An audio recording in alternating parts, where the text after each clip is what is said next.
Welcome my dear रॉकर्ट्स, कैसे हैं आप सभी। हमारे रॉकर्ट्स के लिए कई दिन के बाद फिर लेकर आ गए हैं एक jolly good comedy sentimental feel good movie. हाँ, कुछ ज्यादा ही जॉनर्स बोल दिए मैंने। खैर, ये मूवी है ऐसी। यही नहीं दोस्तों, ये एक स्पेशल एडिशन है। इससे पहले चैनल पर एक और स्पेशल एडिशन मूवी डाली थी जिसका नाम था 1000 वर्ड्स। लिंक आपको नीचे डिस्क्रिप्शन में मिल जाएगा। आज हम जो मूवी लेकर आए हैं उसका नाम है 9 लाइव्स। ये कहानी है एक अमीर और बिजी बिजनेसमैन की जो अपनी फैमिली पर जरा भी ध्यान नहीं देता।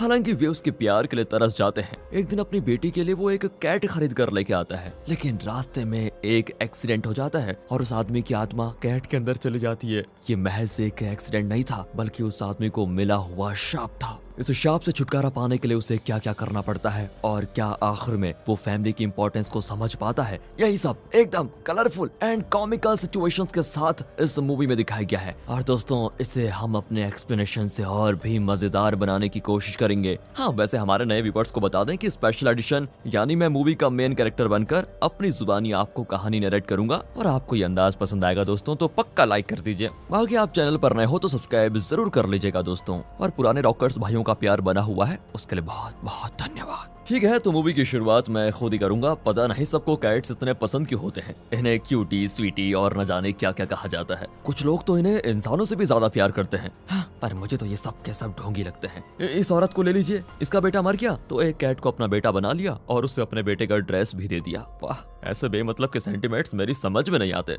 इधर इधर इधर ऊपर आ जाओ भाई, मैं ही तो आपको कहानी सुना रहा हूँ। मेरा नाम टॉम है और मैं एक बहुत बड़ा बिजनेसमैन हूँ। मैं इतना बिजी हूँ कि मेरी पहली बेबी कब मुझे छोड़कर चली गई मुझे पता भी नहीं चला। लेकिन शादी करना मेरी ड्यूटी थी तो मैंने दूसरी शादी कर ली। मेरी प्रेजेंट वाइफ का नाम लारा है और हमारी बेटी का नाम है रेबेका। और ये मेरे पास खड़ा होकर जो मेरे अपॉइंटमेंट्स बता रहा है वो मेरा पीए है। ऑफिस में पीए और घर पर ये मेरा बेटा है। हाँ, सही समझे आप, ये मेरी पहली बीबी का बेटा है। इसका नाम है डेविड। अब मैं नीचे कूदने जा रहा हूँ, लेकिन मेरा बेटा एकदम डरपोक है, ये नहीं कूदेगा, देख लेना। दरअसल मैं ऑफिस जा रहा हूँ। अबे तो कार में जाना, प्लेन से कूद के क्यों जाता है, यही पूछ रहे हो ना आप। एक्चुअली मुझे हर रोज कुछ नया करने का मन करता है। ये लो पहुंच गया। अब देखो मैं इन मीडिया वालों के आगे कैसे हड्डी डालता हूँ। डियर मीडिया वालों, हम जहाँ खड़े हैं ये नॉर्दर्न हेमिस्फीयर की सबसे ऊंची बिल्डिंग है और ये मेरी बनाई हुई है, याद रखना, मेरी बनाई हुई। और यही मेरे बिजनेस का हेडक्वार्टर्स है। जाओ जाओ जाओ, अपने चैनल और न्यूज मीडिया में इस खबर को फैला दो, काम ही यही है तुम्हारा। एक रिपोर्टर कहने लगी, आपके कॉम्पिटिटर इससे भी ऊंची बिल्डिंग शिकागो में बना रहे हैं। उसका क्या? उसका ये कि मार्केट का सारा सीमेंट मैं खरीद लूंगा तो वो क्या खाक ऊंची बिल्डिंग बनाएंगे। इस तरह उनका मुंह बंद करके मैं ऑफिस आ गया। ओह, पर यहाँ मेरी कंपनी के जनरल मैनेजर मेरे पार्टनर्स को पट्टी पढ़ा रहा है कि इस कंपनी के शेयर्स को बेच दो। हाँ, मैंने उनकी बात सुन ली, एकदम भीगी बिल्ली की तरह सिकुड़ गया। इस कंपनी के मेजर शेयर्स मेरे पास है, लेकिन ये हरामखोर मेरी कंपनी में रौब जमाने की कोशिश करता रहता है। ऑफिस में ये मेरा सर खाता है तो घर पर मेरी वाइफ और हमारी बेटी रेबिका। बट मैं दोनों से बहुत प्यार करता हूँ, लेकिन क्या करूँ, बिजनेस से फुर्सत ही कहाँ मिलती है। हाँ, याद आया, ऊपर से कल रेबिका का बर्थडे भी है। वो कोई महंगा गिफ्ट मांग ले तो मैं खुशी खुशी उसे दे दूंगा, लेकिन वो कहेगी पापा मेरे साथ घर पर रहो। अब दोस्तों, आप तो जानते ही हैं कि टाइम इज मनी, मैं घर पर कैसे बैठ सकता हूँ। तभी मेरी वाइफ लारा का कॉल आया तो मैंने स्टीव से कॉल उठाने को कह दिया और यहाँ समझाने लगा कि देखो पार्टनर भाइयों, हमने इतनी ऊंची बिल्डिंग इसलिए नहीं बनाई कि हम यहाँ बिजनेस चलाएं या चैरिटी इवेंट्स करके पैसा कमाएं। नॉर्दर्न हेमिस्फीयर की सबसे ऊंची बिल्डिंग होना अपने आप में एक पहचान है। ये पहचान ही हमारी बिल्डिंग होगी। इस एंगल से सोचो और मेरी मर्जी के खिलाफ इसे बेचने की कोशिश भी मत करना। ये कहकर मैं वहाँ से निकल गया। अगर इन लोगों से ऐसे डांट कर बात नहीं की तो ये लोग तो मुझे और मेरी कंपनी को डुबा ही देंगे। करना पड़ता है कभी कभी। पर मेरा जो बेटा है ना, वो भी मेरी तरह सोचता है, लेकिन बेवकूफ है जरा। अपने आइडियाज को ले जाकर उस चालू स्टीव के कान में भर देता है, जो पहले मेरी पीठ पीछे मेरी कब्र खोद रहा है। एन वक्त पर जाकर मैंने डेविड को बुलाया और उसे स्काई डाइविंग सूट दिया कि बेटा मरने से पहले एक बार तो साहस का काम करके दिखा दो। उसे मोटिवेट करके मैं घर आया। यहाँ लारा कहीं जाने के लिए तैयार खड़ी थी। मैं चुपचाप बेड पर लेटने वाला था कि उसने बाहर जाने का प्लान बना लिया। हाँ, फिर मुझे तैयार होना ही पड़ा। फिर पूछने लगी कि कल का दिन याद है ना। हाँ, बिल्कुल याद है, मैं बाप हूँ, कैसे भूल सकता हूँ। हाँ, रेबिका के स्कूल में कोई फंक्शन है, राइट? फंक्शन? और स्कूल में? अरे कल उसका बर्थडे है। कैसे बाप हो तुम? ओह, पकड़ा गया मैं। खैर उसे गिफ्ट क्या दूं? नहीं नहीं, अब ये भी मुझे बताना पड़ेगा, तुम खुद उससे पूछ लो। फिर लारा मुझे एक चैरिटी इवेंट में लेके गई, वहीं जहाँ पैसे वाले लोग गरीबों की भलाई के लिए पैसे इकट्ठा करते हैं। कितने सौ सालों से ऐसे इवेंट्स चल रहे हैं, अब तक तो उस हिसाब से गरीबी को हट जाना चाहिए था, है ना? पर ना, हम अमीर लोग चाहते ही नहीं कि गरीबी हटे। वो लोग नहीं रहेंगे तो हम भलाई किसकी करेंगे? खैर, यहाँ पर वो झूठ पे झूठ बकी जा रही है कि ये इवेंट मेरी वजह से हो रहा है और मुझे बच्चे बहुत ज्यादा पसंद है वगैरह वगैरह। मेरा बस चले तो बच्चों को किसी दूसरे प्लेनेट में ही भेज दूं। फिर मैंने रेबेका से पूछा, बेटी आज क्या गिफ्ट चाहिए तुम्हें? वो कहती, पापा कैट चाहिए। इस दुनिया में मुझे सबसे ज्यादा नफरत अगर किसी से है तो वो है कैट्स, पर रेबेका को तो वही चाहिए, कैसे करूं? यहाँ मेरे घर पर दो भूतनियां आई हुई है। एक है मेरी एक्स वाइफ जिसने मुझे डाइवोर्स दे दिया था, और उसके साथ है छोटी भूतनी, मतलब उसके दूसरे पति की बेटी। डाइवोर्स के बाद भी ये मेरे घर आती जाती रहती है और लारा के कान भरती है कि टॉम को कभी फैमिली की चिंता नहीं रहती, इसलिए मैंने उससे डाइवोर्स कर दिया। वो लारा को भी लॉयर का कार्ड देकर कह रही है तुम भी उसे डाइवोर्स दे दो। और यही नहीं, उसकी बेटी मेरी बेटी को भी मेरे खिलाफ भड़काती रहती है कि मेरे पापा तो हमेशा मेरे साथ रहते हैं। मैं जानता हूँ इसका बाप कोई काम धंधा नहीं करता, काम चोर कहीं का, दिन रात घर पर बैठा रहता है। खैर, अब मुझे रेबेका के लिए कैट लेना ही पड़ेगा। तो मैंने पूछा गोकुल से, मेरा मतलब गूगल से, आसपास की पेट शॉप दिखा दो भैया। वो मुझे घुमा फिरा कर एक नुक्कड़ पे ले गया। एक जगह पार्किंस पेट शॉप लिखा हुआ था और भूत वाली मूवीज की तरह ठीक मेरी कार के आगे अचानक से कूदा एक कैट। मैं शॉप के अंदर गया तो वहाँ कैट्स के अलावा कोई और एनिमल्स थे ही नहीं। फिर शॉप का ओनर पार्किंस आया जो बहुत ही अजीब दिख रहा था। कहने लगा, सर मैंने आपको कहीं देखा है।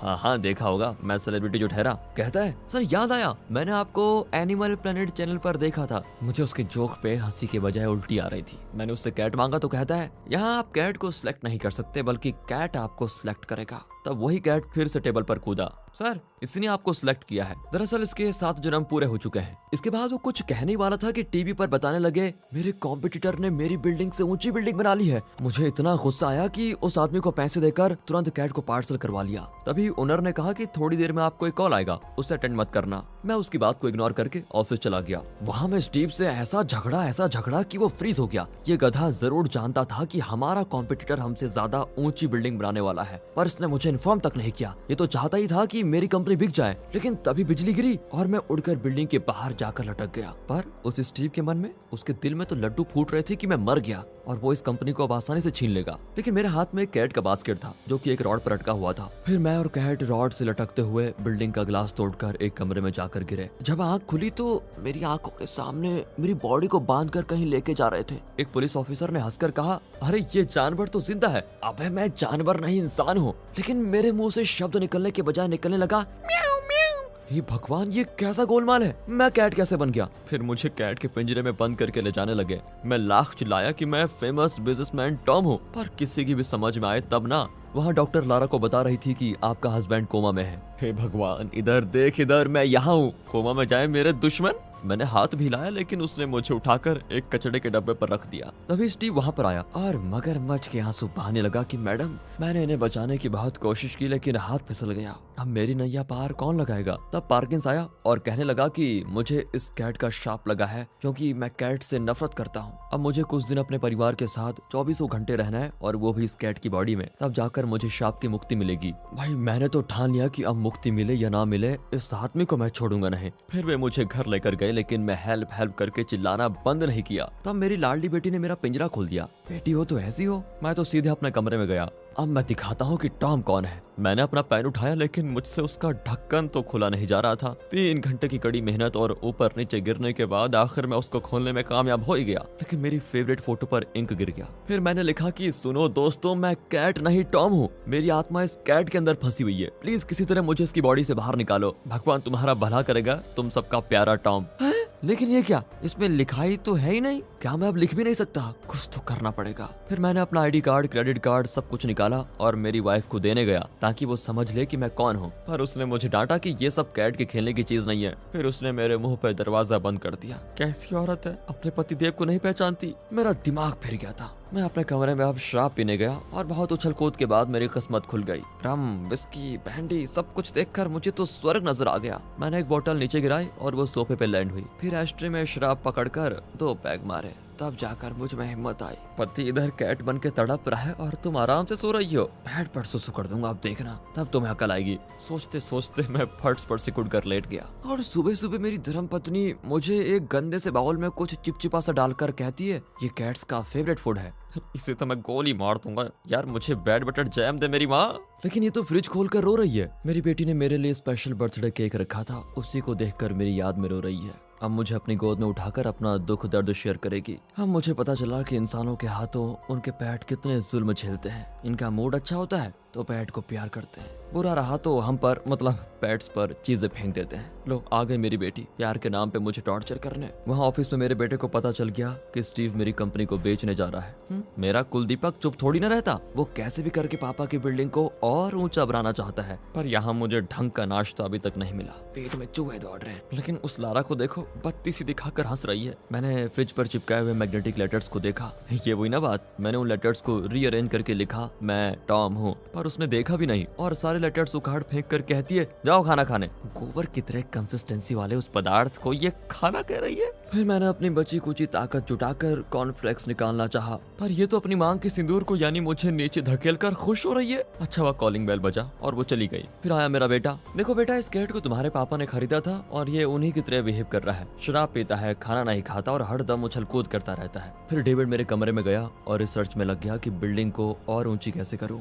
मैं पूछ हिलाकर उसे बता ही रहा था कि देख बेटे, मैं तेरा बाप हूँ, लेकिन ये तो मुझसे ज्यादा बेवकूफ निकला, इशारा समझ ही नहीं रहा था। इतने में मेरी एक्स वाइफ आ गई मेरा घर उजाड़ने के लिए। मैं उसे अटैक करने गया, लेकिन वो अपने कुत्ते के साथ आई थी। फिर क्या था, मैं कुत्तों से जान बचाकर भागा। अच्छा वो मेरी बेटी ने मुझे बचा लिया। फिर मेरी एक्स लग गई मेरी बीवी के कान भरने कि कोमा में पड़े हुए आदमी के साथ तुम कैसे जियोगी, छोड़ दो उसे। हाँ, मैंने तो गुस्से में उसके बैग में सुसु कर दिया। वो मुझे मारने आई। इस बार मेरी लाडली रेबेका ने फिर बचा लिया। फिर सभी मिलकर मजे से खाने लगे। मुझे बस लारा का ध्यान अपनी ओर खींचने के लिए कुछ तो करना था। अगले दिन मैंने घर के सारे न्यूज़पेपर्स फाड़कर घर को गंदा कर दिया। लारा गुस्से में मेरे पास आई तो मैंने पेट शॉप का एड्रेस उसकी आंखों के सामने रखा हुआ था कि कम से कम इस पेट शॉप के ओनर पर्किंस को बुला लाओ। वहाँ ऑफिस में डेविड पार्टनर्स को बिल्डिंग को ऊंचा करने का प्लान समझा रहा था, पर स्टीव ने वहाँ डेविड की इंसल्ट कर दी कि तुम सिर्फ बॉस के पीए हो, बॉस समझने की कोशिश मत करो। ये मेरी गलती थी कि मैंने उसे कंपनी में इतनी अच्छी पोजीशन नहीं दी। आज पछता रहा हूँ मैं। यहाँ पर्किंस आ गया। देख यार, मुझे प्लीज अपनी बॉडी में भेज दे, वरना इतनी मेहनत से खड़ी हुई कंपनी ना गैरों के हाथ में चली जाएगी। देखिए मिस्टर टॉम, मैंने आपसे कहा था कि कुछ दिनों के लिए एक अच्छा कैट बनकर अपनी फैमिली के साथ रहो, लेकिन आप हैं कि हर वक्त टॉम बनने की कोशिश करते रहते हैं। टॉम बनकर आपने किया ही क्या है, हमेशा बिजनेस बिजनेस और कुछ नहीं। ना बेटी के बारे में जानते हैं, ना बेटा या पत्नी के बारे में। अगर आप इसी तरह टॉम की लाइफ जीने की कोशिश करते रहे तो ये शाप आपको नहीं छोड़ेगा और जिंदगी भर फिर कैट बन के रहिएगा। अबे इतना मत डरा यार, कम से कम मेरी पत्नी को बोल तो दे मुझे गोबर न खिलाए, मुझे इंसानों का खाना दिया करे। ठीक है, ये कहकर उसने मुझे हाथ में लिया और लारा से कहता है कि ये जरा शैतान कैट है, इसे कैट फूड के अलावा और कुछ मत देना। अबे इससे अच्छा तो मैं कोमा में ही था, वहीं मर जाता। ये किस जन्म के पाप का बदला ले रहा है मुझसे यार। फिर क्या था, वही सड़ा गला खाना। पता नहीं बेचारे कैट्स ऐसे फूड को खाते कैसे होंगे। अब रेबेका मुझे नहलाकर मेकअप करने लग जाती है और मेरे सर पे ये गंदा सा कैप लगाकर खेल रही है। किसी बाप को ऐसी नौबत ना आए सच में यार। अब इन लोगों ने मेरे सुसु करने के लिए एक बॉक्स बनाया था, मैं उसमें सुसु करने लगा तो कहती है very good cat very good. अरे मुझे तुम्हारा सर्टिफिकेट नहीं चाहिए, समझी। तब लारा को मेरी एक्स वाइफ कॉल करके एक आदमी के साथ डेटिंग करने को कह रही थी और ये पतिव्रता जाने के लिए तैयार भी हो गई। मैंने कहा सुने भाग्यवान मत जा, मैं भला चंगा यहीं पर हूँ, पर नहीं, उसने तो जाने का मन बना लिया था। मैंने उसके बैग में भी सुसु कर लिया, लेकिन वो बैग को साफ करके चली गई। फिर मैं कार किस लेकर भागा। अब उसने अपने दिल की बात कही डाली कि तुम भी मेरे पति की तरह हो, एकदम सेल्फिश। तुम्हें मेरी फीलिंग्स की जरा भी फिक्र नहीं है, तुम सिर्फ अपने बारे में सोचते हो। पर मैं चाबी थोड़ी ना देने वाला था। तभी उसने एक बात कही जिसने मेरा शरीर कांपा दिया। कहती है अगर तुम इसी तरह शैतानी करते रहे तो मैं तुम्हारी नसबंदी करा दूंगी। शौक के मारे मेरा मुंह खुल गया और चाबी नीचे गिर गई। ये तो मुझसे भी चालू निकली यार, पर मैं हार कर जीतने वालों में से हूँ। मैं बिल्डिंग से कूद पड़ा और उसके पहले ही कार में जा बैठा। वहाँ स्टीव ने कई इन्वेस्टर्स को बुलाकर मेरी कंपनी को बेचने की पूरी तैयारी कर ली थी। मेरा बेटा पूछने गया तो कहता है तेरा बाप कोमा से कभी नहीं उठेगा, मुझे कंपनी को बेचने की अथॉरिटी है, तुम्हारी फैमिली को शेयर का हिस्सा मिल जाएगा, जाओ। यहाँ लारा एक हैंडसम आदमी से मिली। मुझे तो जलन होने लगी और मैंने उस आदमी पर अटैक कर दिया। तब लारा ने मुझे उठा लिया और उससे कहने लगी कि मैं तुम्हें डेट करने नहीं बल्कि मेरे लिए एक अच्छा सा घर देखने के लिए आई थी। ओह, तो ये घर का ब्रोकर है। देखिए मेरा पति भले कोमा में है और मुझ पर और मेरी बेटी पर ध्यान नहीं देता, लेकिन मैं उसे भुला नहीं सकती। टॉम के बिना वो घर मुझे काटने को दौड़ता है, इसलिए मैं एक नया घर देखना चाहती हूँ जहाँ मैं और मेरी बेटी आराम से रह सके। और ये टॉम का खरीदा हुआ कैट है, लेकिन इस इसकी आंखों में, इसके बर्ताव में मुझे टॉम नजर आता है। मुझे माफ कर दो, अब से मैं तुम्हें नहीं मिलूंगी। वाह, वाइफ हो तो ऐसी। इसकी बातों ने तो मेरा दिल को छू लिया, सच में यार। घर आते ही हॉस्पिटल से कॉल आया कि टॉम यानी कि मैं बहुत सीरियस हूँ और किसी भी वक्त मर सकता हूँ। लारा बहुत दुखी थी, लेकिन उसने रेबेका को ये बात बताई तो मेरी बेटी कहने लगी, पापा ने इतने साल बहुत मेहनत कर ली, अब वो आराम कर रहे हैं। तुम फिक्र मत करो माँ, वो जल्द ही ठीक हो जाएंगे, उन्हें कुछ नहीं होगा। ओ, मेरी बेटी इतनी मैच्योर है, मुझे पता ही नहीं था। तब मुझे अकल आई कि मैंने भले ही इन्हें अपना कीमती वक्त ना दिया हो, लेकिन ये दोनों मुझे कितनी अच्छी तरह समझती हैं। रेबेका हमारी पुरानी वीडियोस को देखकर रो रही थी। तब मैंने फैसला किया, अब मुझे ये बिजनेस और भाग दौड़ नहीं करनी। चाहे मैं कैट ही बना रहूं या फिर अपनी बॉडी में चला जाऊं, किसी भी रूप में मैं अपनी फैमिली के साथ ही रहूंगा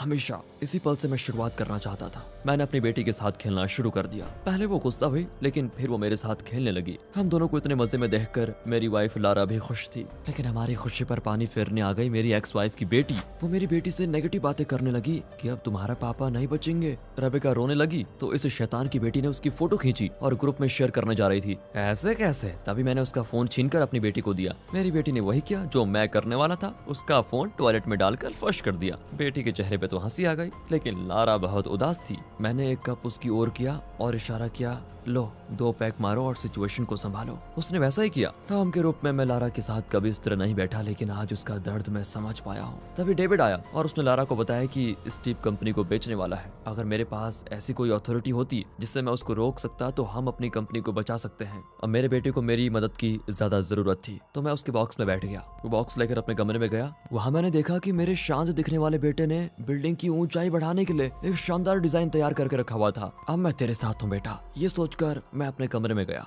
इस वक्त मेरे बेटे को आर्टिकल्स ऑफ इनकॉर्पोरेशन नाम के डॉक्यूमेंट की जरूरत है। अगर वो मिल गया तो स्टीव मेरे बेटे का ही नहीं, इस कंपनी का भी कुछ नहीं बिगाड़ सकता। लेकिन वहाँ पर वो फाइल नहीं थी, क्योंकि स्टीव ने उसे निकालकर शेडिंग मशीन में डालकर उसके टुकड़े टुकड़े कर दिए थे। अब मैं अपने बेटे को कैसे भी करके यहाँ लेकर आना चाहता था ताकि वो इस डॉक्यूमेंट को देख पाए। मैं इस बिल्डिंग के एक मॉडल पर चढ़ा और उसे शेडर पर गिरा दिया। आवाज को सुनकर मेरा बेटा अंदर आया और जैसा मैंने सोचा था उसने वो डॉक्यूमेंट देख लिया। आखिर मेरा बेटा जो है होशियार तो होगा ही। उसने अपनी माँ को कॉल किया तो पता चला उसके घर में मेरा वो पुराना डॉक्यूमेंट अभी भी रखा हुआ है। वो तुरंत वहाँ गया और सारे डॉक्यूमेंट्स को चेक करने लगा। तब उसे पता चला कि मैं उससे कितना प्यार करता हूँ। दरअसल बचपन में उसने एक ड्राइंग बनाई थी जिसमें उसने हीरो का नाम फायर ब्रांड रखा था और वही नाम मैंने अपनी कंपनी के लिए भी चुना था। वो समझ गया कि पापा सच में मेरी कद्र करते हैं। उसकी आंखें नम हो गई। वहीं पर उसे आर्टिकल ऑफ इनकॉर्पोरेशन की दूसरी कॉपी भी मिल गई जो मैंने बहुत पहले बनाई थी। उसमें साफ लिखा हुआ है कि मेरे बाद मेरे शेयर्स, सारे शेयर्स यानी 51% शेयर्स मेरे बेटे को मिलेंगे और उसकी परमिशन के बिना कंपनी को कोई बेच नहीं सकता।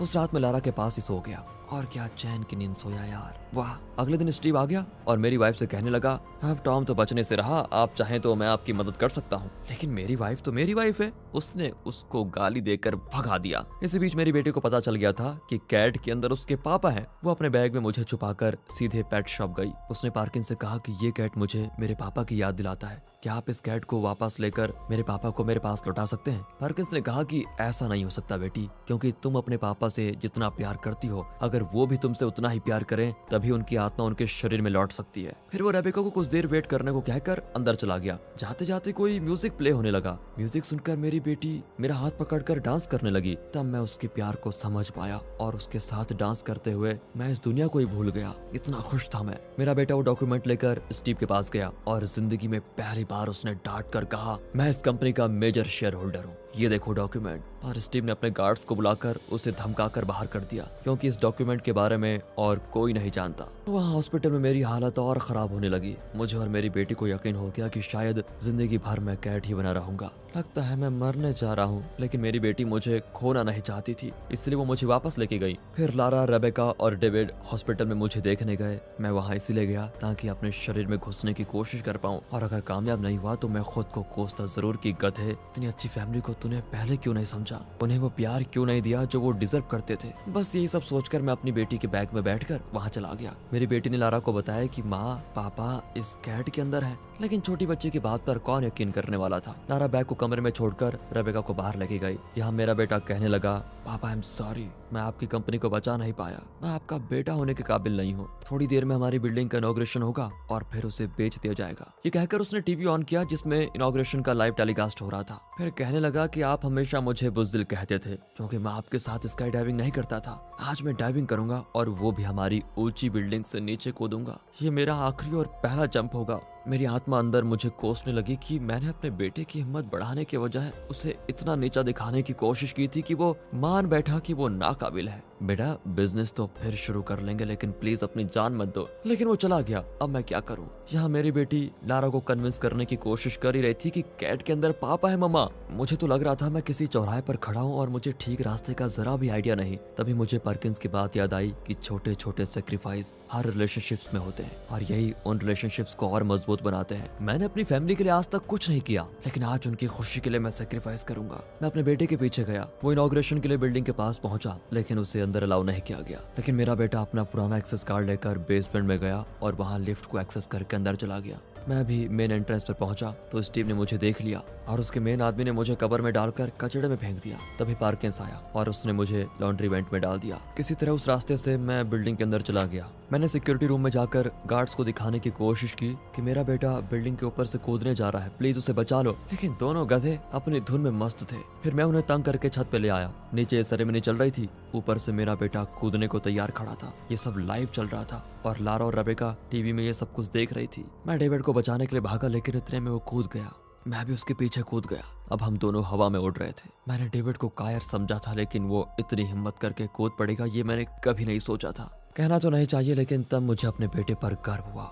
मैं उड़ते उड़ते उसके पास पहुंचा तो क्या देखा, ये 30 मार खान तो पैरासूट लेकर कूद पड़ा है। अबे चालू टॉम की चालू औलाद, अगर पहले बता देता तो मैं पीछे थोड़ी ना कूदता। फिर पूछने लगा कि तुम यहाँ पर क्या कर रहे हो? मैं तेरा असली रूप देखने आया था बेटा, बाप को ही मार डाला रे इन्होंने तो।